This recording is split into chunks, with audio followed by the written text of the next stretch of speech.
In today's video, I wanted to tackle just the basics of getting the icing onto the cake nice and smooth, and then also adding a quilted design, kind of an old school design. So here I'm adding that crumb coat. I've got 2 layers of an 8-inch round cake, and I'm just putting a thin layer of icing on the outside. I know right now it looks a little bit thick, but I do go back and scrape some of that off. And I'm, as you can tell, not really spending a ton of time. I just getting the icing attached to the cake and then going back with my scraper to really make it even on the sides, make it nice and level, because you do want to make it as level and straight up and down on the sides as possible, so that when you go to add that second coat of icing, it have a nice level surface to work with. So after I get it all smoothed out and I've got the top scraped down a little bit there, making sure it's level on top, I am going to pop that in the fridge for about 20 to 30 minutes before I go back with the second coat of icing. So that time has happened. I'm now putting on that second coat, and it just makes it easier when the cake's slightly chilled and you're putting on that second coat of icing. Again, I'm putting on pretty thick here. A lot of that's going to come back off when I go to scrape it and smooth the sides out, but I am a big believer in icing, so nothing wrong with having a lot of icing in my opinion. So again, just adding it to the cake, not really worried about it looking super smooth, because this scraper here is meant to make it smooth. Let the tools do their job.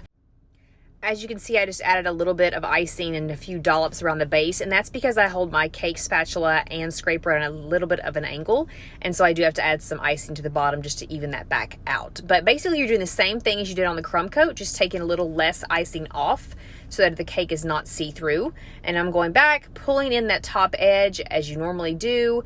I tend to spend a little bit more time on the top of the cake, just making sure that it looks nice and smooth and doesn't have any kind of topsy-turvy look to it. And then I go back with a Viva paper towel. Now this is one of my all-time favorite tools. It does have to be Viva, and it does have to be the signature cloth, because one side of that is really smooth without any patterns at all. So you're going to take that smooth side, put it against your cake, and this has to be a crusting buttercream. This will not work on anything else. But it's just going to take out any little fine lines or marks on your cake. It just gives it a very professional look. So once that's done, you're ready to decorate. Now, if you are doing this quilted method like I'm doing here, I'm using an impression mat to put those lines onto the cake as a guide. But if you're using a crusting buttercream to do this, which I highly suggest, you do want to let the cake sit for at least 30 minutes before you use that impression mat, because I just pressed all the way around and give it a little bit of pressure. And now I'm going back with a skewer, like a wooden skewer you would just get at the grocery store for your kebabs on the grill.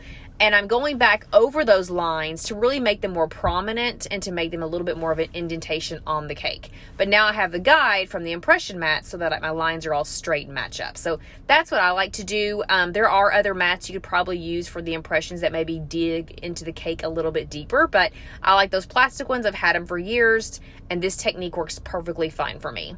You can also get different sizes on those texture mats where the quilted diamond pattern is a little smaller, so feel free to look for those as well.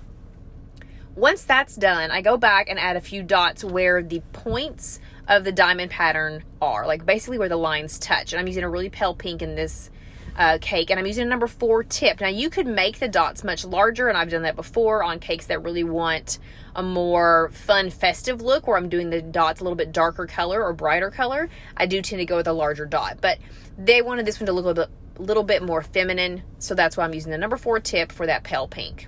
And then I go back with my Viva paper towels again and just pat down each dot, because they do have a little peak on the end when you pipe that dot, and you don't want that. You want to look like a little button. You don't want it to look like it has a peak on the end like some kind of icing would sometimes do.